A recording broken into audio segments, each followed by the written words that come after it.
Wala nang babagay pa kay Alden Richards dahil sa pagkakapareha niya kay Maine Mendoza. Dati nga ayaw ko pa kay Maine Mendoza noon dahil puro pagpapakyut lang at pagpapapangit. Ngunit nang tumagal ay talagang naging pansa ko ng Alden Richards. At doon na nagsimula ang mga research na ginagawa ko sa dalawa. At nga nang dumating ang mga pighati at mga pagsubok sa kanilang relasyon ay talagang nakita ko na wala ng ibang babae na pwedeng pumalit kay Maine Mendoza. Pagdating kay Alden Richards naman ay wala na ring babae na pwedeng pumalit at walang ibang lalaki na pwedeng pumalit naman kay Alden Richards. Kaya talagang diyan mo palang makikita ang tunay na relasyon nila. At kung mapapansin din ng buong Aldab Nation, hanggang ngayon ay nakikita pa rin ang relasyon ni Maine Mendoza at Alden Richards.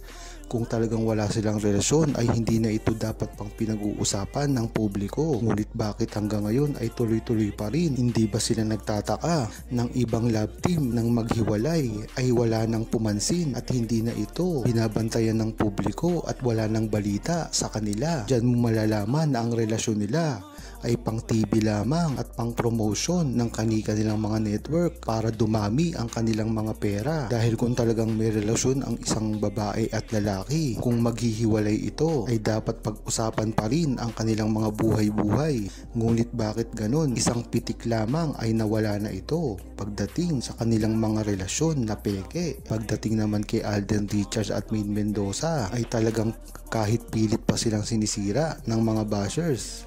Bakit magtataka ka?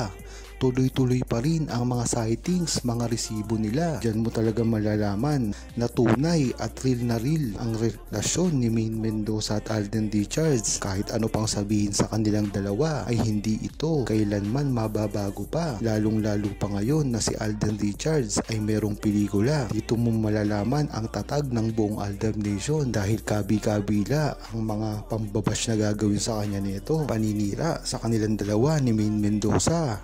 Alam naman kasi natin at alam ko na maiintindihan ng buong Aldab Nation na talagang pagka merong karelasyon ang isang babae at isang lalaki at meron itong pelikula na kasama ang ibang babae ay talagang malilink sila sa isa't isa. Ito na nga ang nangyayari kay Kathryn Bernardo at Alden Richards na alam naman natin na dahil lamang ito sa promotion. Kaya kung talagang matatag ka na Alden at Maine Mendoza fans ay talagang alam mo ito. Dati pa lang kasi ay sinasabi na nila ito sa publiko at ngayon pa man ay dapat manindigan si Alden Richards at Maine Mendoza sa mga balitang ito nang sa gayon sila rin ang maghari dito at kahit kailanman ay hindi ito masisira ng ibang tao at mga bashers. Mas makakatulong kay Alden Richards kung aamin silang dalawa, lalong lalo na siya, isa siyang lalaki. Dapat siya ay ang nangunguna sa pag-reveal ng kanilang relasyon. Hindi lang naman kasi si Maine Mendoza ang dapat nagsasalita sa publiko. Kung matatandaan nyo nga ay si Maine Mendoza ang unang nagsalita patungkol sa open letter. Kahit pa negatibo ito, mas maganda kay Maine Mendoza na nagsalita siya. At si Alden Richards ay napakatagal kinimkim ang kanyang relasyon kay Maine Mendoza. Kung matatandaan nyo rin ay kailan lang ni-reveal ni Alden Richards ang pagmamahal niya kay Maine Mendoza. Kaya dapat ay umpisa na nila ito nang sa gayon hindi na lumala ang mga pambaba sa kanila at maraming remedyohan ito.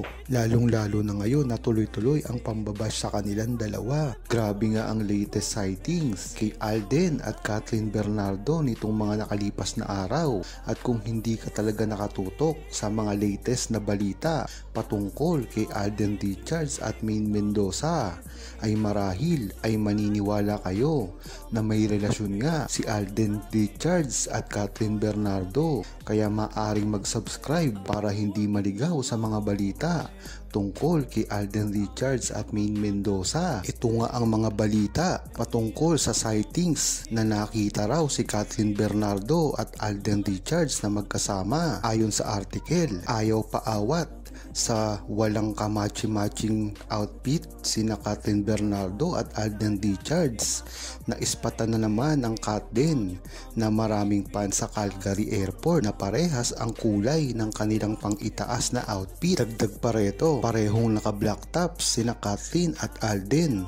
Naka-jacket ng black si Alden. Gayon din si Kathryn, pareho ring black ang undershirt basher na magka-love team bagamat magkaiba ang kulay ng kanilang mga pants. May resibo ang mga pants sa matching ng dalawa mula sa larawang ibinida ng iba't ibang Pinoy na nagpakuha ng larawan na kasama ang dalawa. Ito na ata ang last day ng Kat Den sa Canada bago lumipad patungong Pinas bilang pagtatapos ng shooting nila sa Calgary. Dito mo talaga malalaman tunay na relasyon nila na ito ay para lamang sa shooting, at ang mahalaga dito ay ang relasyon niya kay Maine Mendoza na kahit saan siya magpunta ay dala-dala niya ito. Pagpapatuloy pa, halos lahat ng mga panay sa airport ay pinagbigyan ni na Alden at Kat ng photo op. Panay pa ang kaway ni Alden na nagbibideo sa kanila ni Kathleen. Makikita naman sa mukha ni Kathleen ang wagas na kasiyahan sa kanilang ganap ni Alden. Dito mo talaga malalaman na itinitwist lang ng mga balita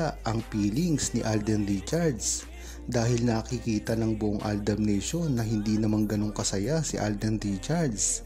Bagkus, parang haggard na siya at napakalungkot, kaya talagang magmatsyag pagpapatuloy pa. Maaaring hindi daw coincidental ang parehong kolor ng mga suot ng Kat Den. Posibleng pinag-usapan nila kung ano ang suot ng isa, ngunit nag-iwan ng magandang impresyon ang Kat Den sa mga Pinoy sa Canada dahil sa pagiging mabait nila sa mga tao. Yan nga ang article na ibinalita ng isang tabloid. Kaya nga nang nasabi ni Alden Richards ay si Maine Mendoza lamang ang kanyang tanging karelasyon at kahit kailanman ay hindi ito mababago. Kung meron mang sightings na nakikita si Alden Richards kasama ang ibang babae ay dahilan ito ng proyekto or iba't iba pa na mga rason, dahil alam naman natin na si Alden Richards ay napaka-istiktuhan lamang. Ganyan naman talaga ang inaasal ni Alden Richards dati pa lang, kaya hindi dapat pagdudahan ito. Dapat nga kasi ay alam ng buong Aldab Nation na magtimpi sa mga balita na kumakalat at huwag kagad magpaasar sa mga bashers, dahil ito lamang ang target ng mga bashers ay ang sirain sila. At hindi lang yun, pati ang mga Aldab Nation, alam naman natin na talagang nandyan kay Alden Richards at Maine Mendoza sa simula pa lamang, kaya dapat ay huwag magtiis at pakiusapan ang iba't ibang mga Aldab Nation na huwag maniwala sa mga bashers, lalong lalo na ito ay galing sa kabilang kampo. Huwag kalimutang mag-subscribe, comment at ilike ang video na ito. Thanks for watching!